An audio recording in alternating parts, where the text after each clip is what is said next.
दोस्तों नमस्कार। दोस्तों, क्या वाकई सुप्रीम कोर्ट के पास सिवाय बीच का रास्ता अपनाने के अलावे कोई रास्ता नहीं है? क्या वाकई सुप्रीम कोर्ट का मतलब यह है कि वो सत्ता को भी ध्यान में रखे और जनता के हित की बात करते हुए नजर भी आए?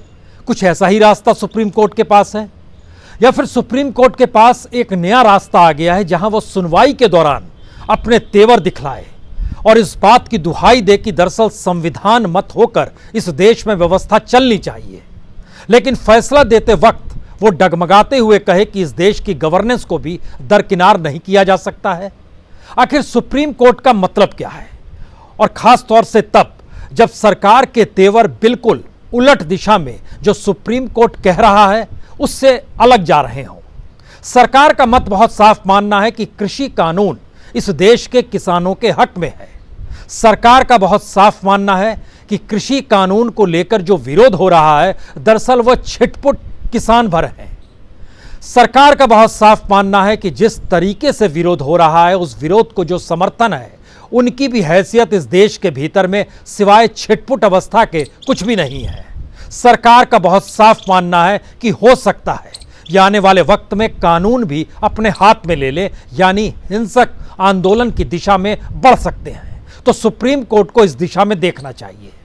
लेकिन सुप्रीम कोर्ट अपने तौर पर कह रहा है कि अगर आप फैसला नहीं लेंगे और कोई रास्ता बीच का नहीं निकालेंगे जिससे आंदोलन भी खत्म हो जाए और कृषि कानूनों को लेकर जो लगातार विरोध की स्थिति बनी हुई है वह आने वाले वक्त में सहमति तक जब तक ना पहुंचे तब तक उसको सस्पेंड कर दिया जाए। और किसान के वकील बहुत साफ तौर पर कह रहे हैं कि दरअसल हिंसा तो होगी नहीं, हम तो गांधीवादी रास्ते पर ही हैं। हाँ, दिल्ली के भीतर घुसेंगे जरूर लेकिन राजपथ पर नहीं चलेंगे। हमारे ट्रैक्टर राजपथ को रौंदेंगे नहीं, वो तो जनपथ पर चलने के आदी हैं। रामलीला मैदान जाना चाहते हैं जहां एक वक्त जेपी भी बैठे थे और जहां एक वक्त अटल बिहारी वाजपेयी ने भी उस दौर की कांग्रेस सरकार का विरोध किया था। और रामलीला मैदान तो राजनीतिक विरोध का एक ग्राउंड जीरो रहा है, तो वहां तक जाने देने में क्या दिक्कत है? सवाल कई है। सुप्रीम कोर्ट संवेदनाओं से भरा हुआ है। उसे बच्चों की फिक्र है, उसे बड़े बुजुर्गों की फिक्र है कि ये आंदोलन में आ गए हैं तो मुश्किल हो रही होगी, ये लौट क्यों नहीं जाते? सुप्रीम कोर्ट अपने तौर पर संविधान की संवेदनाओं को नहीं समझना चाहता है। वो आंदोलन के भीतर बच्चे और बुजुर्गों की संवेदनाओं को टटोलना चाहता है। सरकार अपने तौर पर शायद अपनी सियासत को साधते हुए इस देश के किसानों की उस हकीकत को देख रही है जहां पर बड़ी तादाद में इस देश में किसान उसके वोटर हैं, वो गरीब हैं, वो सीमांत हैं और उनकी तादाद रईस किसानों की तुलना में कई गुना ज़्यादा है। रईस शब्द शायद ठीक ना होगा, बड़े किसानों की तुलना में उनकी संख्या बहुत ज़्यादा है। तो क्या वाकई सरकार ने इस दौर में अपने सिस्टम के जरिए ये जान लिया है कि इन किसानों को कई हिस्सों में बांटा जा सकता है? किसान जो फसल उपजाता है उसमें भी जो गेहूं और चावल उपजाते हैं और जो कैश क्रॉप उपजाते हैं उसके बीच भी एक लकीर खींची जा सकती है। जिनके पास 1 हेक्टेयर से भी कम की जमीन है उनको लेकर सरकार पॉलिसी बना सकती है, लेकिन बड़े किसानों से कैसे भिड़ेगी? और बड़े किसानों के पास जितनी बड़ी तादाद में जमीन है वह जब तक कॉरपोरेट के पास नहीं जाएगी और वो बीच बाजार में आकर अपने माल को बेचेंगे नहीं, तब तक इस देश की इकोनॉमी भी आगे बढ़ नहीं सकती है। तो क्या सरकार के सामने ये बंदिशें हैं? और किसानों की बंदिशें बहुत साफ हैं। जो मिल रहा था वह भी आने वाले वक्त में मिल जाएगा या फिर वह भी खत्म हो जाएगा, मिलना बंद हो जाएगा। इन परिस्थितियों के बीच में जब सुप्रीम कोर्ट खड़ा हो तब जरा सोचिए कि सुप्रीम कोर्ट क्या फैसला दे सकता है। सुप्रीम कोर्ट 3 ही फैसले दे सकता है। पहला फैसला, इस कानून को लागू करने से रोक दिया जाए। सुप्रीम कोर्ट इससे पहले संकेत दे रहा था कि वो कह सकता है कि इस कानून को ही स्थगित कर दीजिए जब तक सहमति नहीं बनती है। लेकिन सुप्रीम कोर्ट ने अपनी पूरी बहस के दौरान में कभी नहीं कहा कि इस कानून को दरअसल बनाने की जो पूरी प्रक्रिया अपनाई गई क्या वो संविधान मत थी?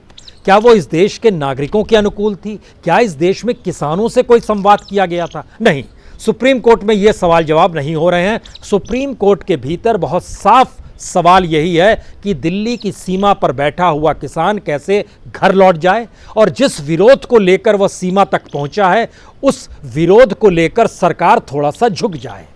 यह सोच है। इस सोच का मतलब बहुत साफ है।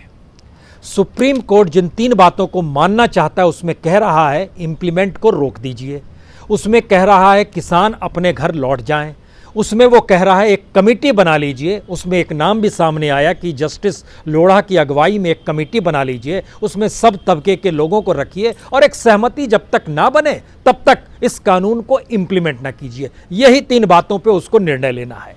लेकिन बात सुप्रीम कोर्ट की हो रही है, जरा इसकी संवेदनशीलता को समझिएगा।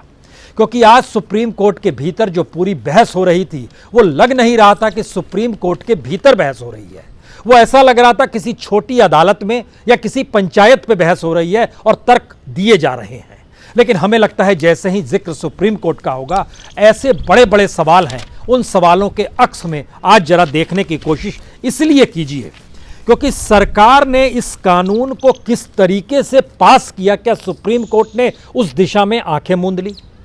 इस कानून को किस रूप में पास कराने से पहले इस देश के भीतर में किसानों के हक को मार के कॉरपोरेट और इंडस्ट्रीज को लाभ पहुंचाने की दिशा में सरकार बढ़ चुकी है, क्या सुप्रीम कोर्ट ने वहां से भी आंखें बंद कर ली? और इस देश के भीतर में किसानों की स्थिति, फसल को लेकर उनकी आय जब कम होती जा रही है तो उसी फसल को लेकर जो कॉरपोरेट इस फील्ड से जुड़ा है, चाहे वो एग्रीकल्चर का फील्ड हो, चाहे फर्टिलाइजर का फील्ड हो, चाहे सीड का फील्ड, उसको मुनाफा कैसे हो जाता है और किसान की आय कम कैसे होती चली जाती है? क्या सुप्रीम कोर्ट ने आंखें मूंद ली? हमें लगता है 3-4 बातों पर आज गौर करने की जरूरत है, क्योंकि लॉकडाउन के वक्त इस कानून को लाया गया जब यह देश महामारी से भोग रहा था। सरकार की तरफ से निर्णय लिया गया था कि लोग घरों में रहें और लॉकडाउन करके इस देश के तमाम इंस्टीट्यूशंस पर ताला लटक गया था। चाहे वो सरकारी दफ्तर हो, चाहे वो प्राइवेट दफ्तर हो, ताला लटक गया था। लोग घरों से काम कर रहे थे और घरों से भी उस दौर में जो अलग अलग लॉकडाउन का पीरियड था उसमें घर से भी काम नहीं हो पा रहा था।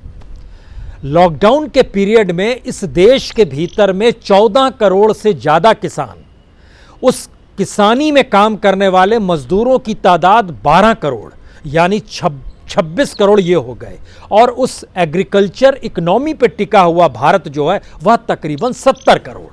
तो क्या इतनी बड़ी आबादी को प्रभावित करने वाले कानून को लॉकडाउन में बिना बहस के ले आया गया? या कभी किसी ने सोचा था कि कृषि रिफॉर्म होने चाहिए, कृषि की इकोनॉमी को भारत की जीडीपी में बड़ी तादाद में शामिल होना चाहिए, तो हम ले आए उसको और देखिए यह मोदी सरकार ही है जो निर्णय लेती है क्योंकि इसके पास बहुमत है, इसके पास नैतिक बल है, इसके पास ताकत है, सब बातें कह दी गई और यह कानून ले आया गया। क्या सुप्रीम कोर्ट को यह देखना नहीं होगा? पहला सवाल यह है। दूसरा सवाल, जो बिना बातचीत के लाया गया, यानी जिस समुदाय से जुड़ा, जिस पेशे से जुड़ा हुआ ये कानून है, वहां एग्रीकल्चरिस्टों से बातचीत क्यों नहीं की? क्या सुप्रीम कोर्ट ये सवाल नहीं उठा सकता है? सुप्रीम कोर्ट ये सवाल नहीं उठा रहा है। लॉकडाउन में क्यों लाया गया? नहीं उठा रहा है।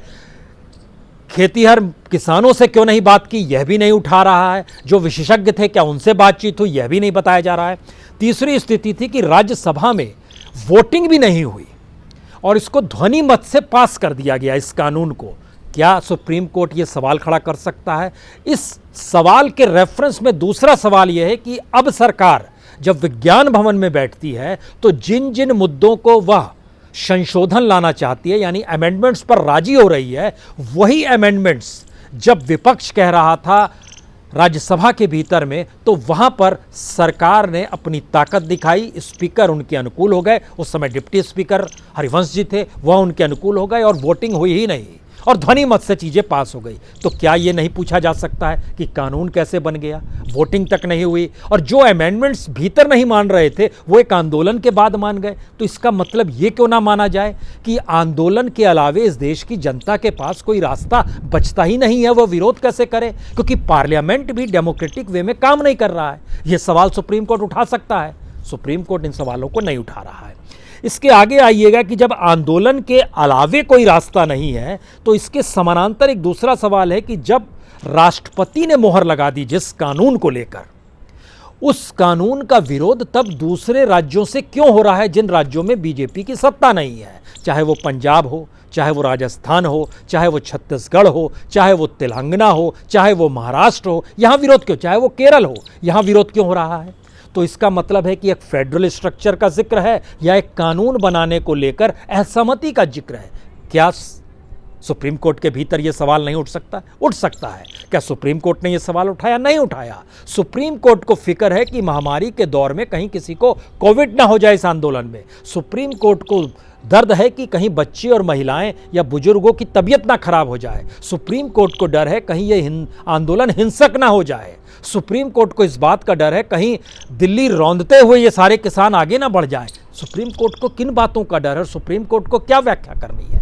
तो क्या वाकई सुप्रीम कोर्ट की भूमिका मौजूदा वक्त में सरकार के अनुकूल होते हुए एक बीच का रास्ता अपनाने की है? यह एक अगला सवाल है। इसके बाद की परिस्थिति में आइए, क्योंकि बड़ा महत्वपूर्ण इसलिए है क्योंकि सरकार की तरफ या सरकार जिन बातों का जिक्र बार बार कर रही है कि हमारे कानून का समर्थन करने वाले किसान भी हैं, तो सुप्रीम कोर्ट के भीतर उन किसानों ने दरवाजा क्यों नहीं खटखटाया जो कह रहे हैं कि भाई कानून तो किसानों के अनुकूल है? उसमें से एक भी अर्जी क्यों नहीं आई? उसमें से कोई तर्क देने क्यों नहीं पहुंचा? और भारतीय किसान संघ बीएमएस और भारतीय किसान संघ बीकेएस ये दोनों चुप्पी साधे हुए हैं। यह क्यों कर नहीं आकर सुप्रीम कोर्ट में कहते हैं कि नहीं नहीं ये तो आरएसएस से जुड़े हुए संगठन है? ये भी आकर कह दें कि देखिए ये कानून बिल्कुल किसानों के हित में है, मजदूरों के हित में है। इस बात का जिक्र कर दें अगर वो मानकर चल रहे हैं। इसके दो मतलब है। एक मतलब कुछ डरे हुए हैं, कुछ छोटी सी सुविधाओं के भीतर फंसे हुए हैं, और जो किसान सुविधाओं के भीतर फंसे नहीं हैं और डरे नहीं हैं वो आंदोलन की दिशा में बढ़ चुके हैं। यहीं से सवाल शुरू होता है कि इस देश के भीतर में कॉन्स्टिट्यूशन तो ऐसा बनाया ही नहीं गया था, और कॉन्स्टिट्यूशन तो ऐसा था ही नहीं कि जिसमें इस तरह की परिस्थिति आ जाए। तो क्या सुप्रीम कोर्ट इस सवाल को खड़ा नहीं कर सकता है कि इस देश के भीतर में आंदोलन करने के अलावे कोई रास्ता नहीं छोड़ा गया है? डेमोक्रेटिक फ्रंट्स नहीं छोड़े गए हैं? डेमोक्रेटिक इंस्टीट्यूशंस और कॉन्स्टिट्यूशन इंस्टीट्यूशंस भी इस दौर में ठप पड़ गए हैं? क्योंकि अगर आप ध्यान दीजिए, इस दौर के भीतर में जब आप एग्रीकल्चर की दिशा में जाते हैं तो बहुत ही शालीनता के साथ सरकार ने बड़ा शानदार काम किया है। सरकार ने अपने तौर पर किया है, जो दाल उपजाते हैं, दाल की खरीद के लिए इस देश के भीतर में जितनी बड़ी तादाद में अलग अलग ऑर्गेनाइजेशंस काम करते हैं, उन ऑर्गेनाइजेशंस में खास तौर से जो नेफेड है वो खरीदता है दाल। नेफेड मतलब जो national agriculture cooperative marketing federation of India है। दूसरा है SAFL यानी small farmer agri business consortium, जो है यह 2 मिलियन टन चावल दाल की खरीद को रखता है, प्रोक्योर करके रखता है अपने पास। यानी इस कानून का असर इनके साथ नहीं जुड़ा हुआ है। इसके बाद आइए ग्रॉस क्रॉप, कैश क्रॉप, जो कि जिसमें गन्ना खास तौर से आता है, क्योंकि शुगर एक ऐसी परिस्थिति है जो बहुत सीधे तरीके से मुनाफा किसानों को दे देती है। वह भी इस कानून के दायरे में नहीं आता है। फल सब्जियां इसके दायरे में नहीं आती हैं। इसके दायरे में क्या आती है? दो ही चीज, चावल और गेहूं खास तौर पर।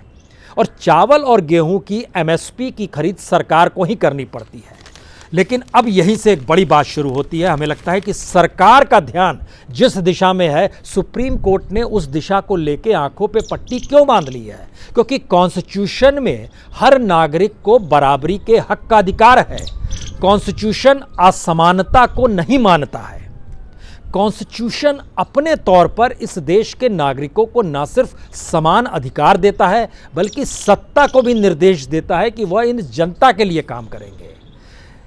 इसीलिए कॉन्स्टिट्यूशन की व्याख्या सुप्रीम कोर्ट के भीतर इस आंदोलन को लेकर हो ही नहीं रही है। हम इस बात का जिक्र इसलिए भी करना चाहते हैं क्योंकि अगर आप इस देश के भीतर में किसानों का सच जानना चाहते हैं तो यह समझिए, इस देश के भीतर में किसानों की ज़मीन, जो खेती की ज़मीन थी, वह बीते 4, 5, 10 वर्षों में कम हुई है। किसानों की संख्या बढ़ी है। जो सरकार का आखिरी डाटा आया उसके मुताबिक 2010-11 में तकरीबन 159.5 मिलियन हेक्टेयर ज़मीन पर खेती होती थी। दूसरा डाटा उसके बाद आया 2015-16 का, उसमें बताया गया तकरीबन 157 मिलियन हेक्टेयर जमीन पर ही खेती होती है। यानी 2.5 मिलियन हेक्टेयर इस 2010-11 से 2015-16 के बीच में खेती की जमीन खत्म हो गई। जाहिर है वो सरकार के प्रोजेक्ट में चली गई, इंफ्रास्ट्रक्चर में चली गई, बिल्डर्स के पास चली गई, या कोई भी शहरीकरण की दिशा में चली गई, लेकिन 2.5 मिलियन हेक्टेयर खेती की जमीन सिर्फ इसी दौर में कम हुई है। इसी दौर में किसानों की संख्या में लगभग 77 लाख की बढ़ोतरी हुई है। 2010-11 में सरकारी आंकड़ा कहता है कि 13 करोड़ 83 लाख किसान थे और 2015-16 का डाटा कहता है कि 14 करोड़ 60 लाख किसान हो गए, यानी 77 लाख किसान बच गए। अब इसके भीतर का सच ये है, जो 14 करोड़ 60 लाख किसान हैं उसमें से 86% यानी लगभग 12 करोड़ 55 लाख किसान छोटे या सीमांत हैं। आपके जहन में सवाल होगा, ये छोटे और सीमांत किसान के पास अगर एवरेज निकाला जाए तो कितनी जमीन होगी? सरकार ने तो अपने तौर पर कह दिया है कि छोटे और सीमांत किसान का मतलब होता है 2 हेक्टेयर से कम की जमीन। लेकिन जब हमने इस डाटा को, गवर्नमेंट के डाटा को एनालिसिस करना शुरू किया तो पता चला कि जो छोटे और मंझोले किसान हैं उनके पास इस देश की खेती की कुल जमीन की 47.35% जमीन है। और उस 47.35% का मतलब बहुत साफ है, 74.33 मिलियन हेक्टेयर जमीन पर छोटे और मंझोले किसान खेती करते हैं। और जब इसको आप परसेंटेज और एवरेज में कन्वर्ट कीजिएगा तो इस देश का अनूठा सच ये है कि इस देश में छोटे और सीमांत किसानों के पास में 0.59 हेक्टेयर यानी 1 हेक्टेयर से भी कम की जमीन हर किसान छोटे और मंझोले के पास है, जिनकी संख्या कितनी है? 12 करोड़ से ज़्यादा। और जो बड़े किसान हैं उनकी संख्या इस देश के भीतर में सिर्फ 2 करोड़ किसानों की है, 2 करोड़ 4 लाख। इतनी कम किसान के पास बड़ी, लेकिन उनके पास भी कितनी ज़मीन है? वह दरअसल इस देश की लगभग 53% खेती उनके हिस्से में आती है। लेकिन उन किसानों में जब एवरेज निकालिएगा तो एक एवरेज निकल कर आता है कि लगभग 4 हेक्टेयर की ज़मीन उनके पास है, जिनकी संख्या 2 करोड़ है, और 0.59 हेक्टेयर उनके पास है जो छोटे और मंझोले हैं, जिनकी तादाद तकरीबन 12.5 करोड़ है। अब सवाल यह है कि यह कानून सीधे तौर पर 12.5 करोड़ किसानों के हक में हो या नहीं हो, लेकिन उनके भीतर कोई परेशानी पैदा नहीं कर रहा है। परेशानी पैदा इसलिए नहीं कर पा रहा है क्योंकि वो इतने छोटे किसान हैं कि उनकी खेती को कॉन्ट्रैक्ट फार्मिंग में जाना ही है, इसके अलावा उनके पास कोई रास्ता नहीं। और इस देश की मंडी छोटे और मंझोले किसानों के अनुकूल कभी रही ही नहीं है। मंडी के गेट पे ही छोटा किसान अपनी फसल लेकर आता है, वहीं आड़ती बोली लगा देता है। सरकार का नजरिया बड़े किसान और छोटे किसान को देखने का 2 हो गया। तो क्या सुप्रीम कोर्ट को यह आवाज नहीं उठानी चाहिए और इस बात का जिक्र नहीं करना चाहिए कि ये आप क्या कर रहे हैं? और इस तरीके से अगर बांटते चले जाइएगा तो आज़ादी के बाद से इस देश में जो बड़े किसान थे उनकी संख्या में लगभग 40% की कमी आ गई, तो आने वाले वक्त में वह और भी ख़त्म हो जाएंगे।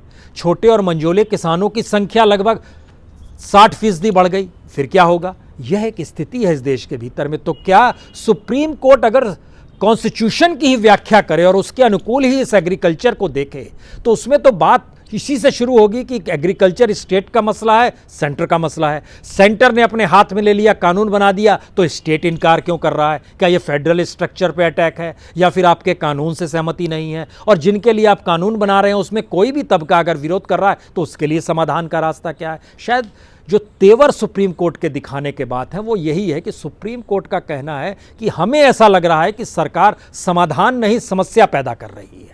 उसे कहना पड़ रहा है कि सरकार अपने तौर पर कोई रास्ता अगर नहीं निकाल पाएगी तो वो फैसला करे कि या तो वह इस कानून को स्थगित करे या हम कर देंगे।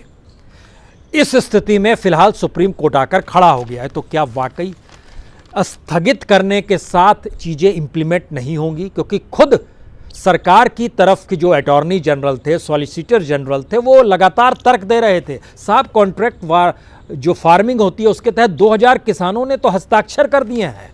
इस कानून के आने के बाद उनका क्या कीजिएगा? इसका मतलब है कानून आने के साथ इंप्लीमेंट हो गया, लेकिन इससे पहले की परिस्थिति अगर आप देखिएगा तो कानून आने से पहले भी ये चीज़ें इंप्लीमेंट इस देश के भीतर में करनी शुरू हो चली थी। उसको कानूनी जामा इसलिए पहनाया गया क्योंकि किसान कानून के रास्ते, कॉरपोरेट जब उसमें भागीदारी करने आता है तो कानून के रास्ते अपने हक का सवाल लड़ते हुए अदालत का दरवाज़ा खटखटाता है तो कॉरपोरेट को लगता है उसका पैसा फंस गया। तो सरकार ने कहा अब आने वाले वक्त में आपका पैसा नहीं फंसेगा, हम एक व्यवस्था करते हैं, इस व्यवस्था के तहत आपको किसी कानूनी अड़चन का सामना नहीं करना पड़ेगा। आप पैसा लगाइए, मुनाफा कमाइए और एग्रीकल्चर को इस देश में बढ़ाइए। किसान के लिए हमने कानून बना दिया है, उसके पास कोई उपाय ही नहीं बचेगा, वो खुले बाजार में ही जाएगा, मंडी खत्म हो जाएगी, पैरेलल में चीज़ें क्रिएट हो जाएंगी। एफसीआई का गोडाउन तो दूर की बात है, अडानीज के गोडाउन इस दौर में क्रिएट होने लगे हैं। मोगा चले जाइए, वहाँ आपको नज़र में आएगा कितनी बड़ी तादाद में वहाँ पर किस रूप में चीज़ें खड़ी है। मध्य प्रदेश चले जाइए, वहाँ नज़र आएगा। और इसके ठीक पैरेलल में स्टेट गवर्नमेंट्स भी जब अडानी के गोडाउन के साथ वैसे ही समझौते करने लगी हो प्रोक्योरमेंट के लिए, जो पहले एफसीआई के साथ किया करती थी, जो एफसीआई केंद्र सरकार के अधीन है और राज्य सरकार और सरकार के बीच में तालमेल माना जाता है कि वो नागरिकों के हकों के लिए होगी। लेकिन कॉरपोरेट की एंट्री जैसे ही हुई वैसे ही मुनाफा आ गया, वैसे ही प्रॉफिट आ गया। तो क्या सुप्रीम कोर्ट का काम ये नहीं है ये देखना कि इस देश में चंद पूंजी समेटे हुए लोग अगर इस देश की बहुसंख्य जनता को प्रभावित करने की दिशा में आ जाते हैं तो कॉन्स्टिट्यूशन इस बारे में क्या कहता है? क्या सुप्रीम कोर्ट का ये काम नहीं है? यकीनन है, लेकिन सुप्रीम कोर्ट सिर्फ और सिर्फ उस आंदोलन की नब्ज पे उंगली रखे हुए आप सीमा को छोड़ दीजिए, आप कानून को स्थगित कर दीजिए, इंप्लीमेंटेशन को स्थगित कर दीजिए, यही सारे उसके पास ऑप्शन है। बच्चे बूढ़े घर चले जाएं, यानी एक ऐसी सिचुएशन में लाकर खड़ा कर दिया गया है जो सामान्य तौर पर इस देश के भीतर में कोई इंडस्ट्रियल लेबर का अगर आंदोलन हो तब तो समझ में आता है। किसानी से तो पूरा परिवार जुड़ा होता है, महिलाएं भी किसानी के साथ जुड़ी होती है, बुजुर्ग भी जुड़े होते हैं, बच्चे भी जुड़े होते हैं। सुप्रीम कोर्ट के भीतर की दीवारों में ये बात खुशबू आ ही नहीं रही है कि कोई भी किसान का परिवार, पूरा किसान का परिवार किसानी में लगा होता है, अलग अलग तरीके से उसका सहयोग होता है उस किसानी में। सुप्रीम कोर्ट में जस्टिस इस बात को शायद महसूस नहीं कर पा रहे हो, लेकिन फिर भी अगर यह स्थिति इस देश के भीतर में है तब यहां पर सवाल यह है कि अगर छोटे किसान ही इस देश के भीतर में वोट बैंक है और इस देश के भीतर में जो मजदूर है, ओवरऑल मजदूर का 45% खेती से जुड़ा हुआ है। लेकिन इस दौर में तो और स्थिति नाजुक हो गई, ख़ास तौर से जो लॉकडाउन की स्थिति आई तो वह वर्क फोर्स भी जो प्रवासी मजदूर के तौर पर अपने गांव में लौटा है वो वहाँ क्या कर रहा है? मनरेगा में जुटा है या अपनी खेती में मदद कर रहा है? और एक एनजीओ के ज़रिए जो चीज़ें एक डॉक्यूमेंट सामने आया उसने बताया कि इस देश में मौजूदा वक्त में जितने भी लेबर हैं उसका लगभग 65% लेबर खेती से जुड़ा हुआ है। बड़ी न्यूनतम ज़रूरतें होती हैं, उन न्यूनतम ज़रूरतों को पूरा करने के लिए क्या किसान सम्मान निधि है? उन न्यूनतम ज़रूरतों को पूरा करने के लिए क्या जनधन योजना है?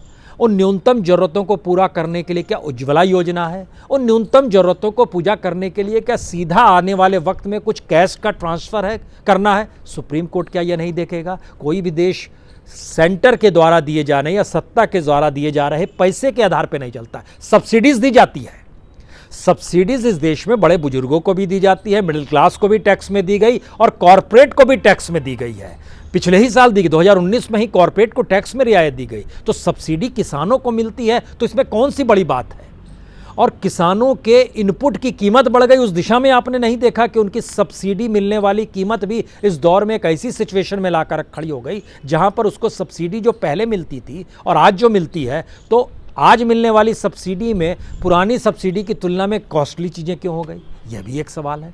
और आउटपुट की स्थिति अगर आप ओपन मार्केट में खोल रहे हैं तो उस ओपन मार्केट में अगर माल बहुत आयत होगा, जो हर कोई इस दुनिया का बच्चा जानता है कि भारत में अनाज और फसल सबसे ज़्यादा होती है, तो जब वो मार्केट में लेकर आएगा तो ये कोई भी जानता है जहाँ लेबर ज़्यादा होते हैं वहाँ मजदूरी कम हो जाती है, जहाँ प्रोडक्ट ज़्यादा होंगे वहाँ उसकी कीमत कम हो जाएगी। ये कोई भी जानता है, क्योंकि हमारे यहाँ प्रोडक्ट को आप घर में नहीं रख सकते हैं, क्योंकि आप हैंड टू माउथ हैं, यानी आज बेचेंगे तो कल कमाएंगे, कमाएंगे तो खाएंगे। इस स्थिति में पूरा देश है। तो क्या सुप्रीम कोर्ट इस बात को नहीं समझता है? लेकिन सरकार की एक अपनी पॉलिसी है, 2030 तक हमको इस पीडीएस सिस्टम को भी ख़त्म करना है।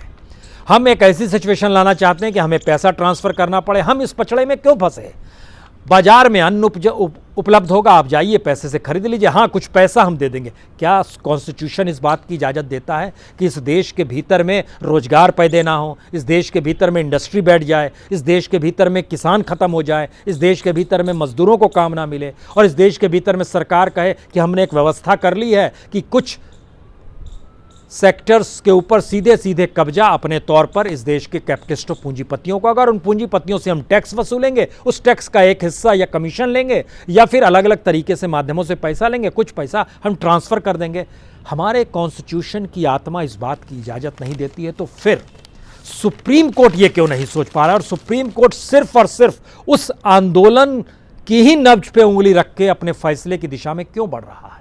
यह सबसे बड़ा सवाल है। और इस सवाल का जवाब आखिर में फिर वही है, क्या वाकई सुप्रीम कोर्ट की स्थिति ऐसी हो गई है कि वह संविधान सम्मत होकर भी कोई फैसला नहीं ले सकता है? क्या सुप्रीम कोर्ट की ऐसी स्थिति आ गई है कि वह सरकार द्वारा पारित कानून पर उंगली नहीं उठा सकता है? क्या वाकई सुप्रीम कोर्ट की स्थिति ऐसी हो चली है कि संविधान सम्मत इस देश के नागरिकों के हक को लेकर वो सवाल खड़ा नहीं कर सकता है? क्या सुप्रीम कोर्ट की ऐसी स्थिति हो गई है कि सुनवाई में वह तेवर दिखा दे और फैसले की दिशा में वह सिर्फ और सिर्फ किसी तरीके से आंदोलन खत्म हो जाए, इसी दिशा में अपने फैसलों को ले? क्या सुप्रीम कोर्ट की ऐसी स्थिति आ गई है कि वो वाकई सरकार के लिए ढाल का काम करे? या सुप्रीम कोर्ट की ऐसी स्थिति आ गई है कि वह बीच का रास्ता निकालने की स्थिति में आ जाए? जिस तरह इस देश की पॉलिटिक्स बार बार इस देश में हर चुनाव के वक्त एक बीच का रास्ता अपनाती है, फैसला लेते हुए बीच का रास्ता अपनाती है, तो फिर इस देश का संविधान क्या कहता है?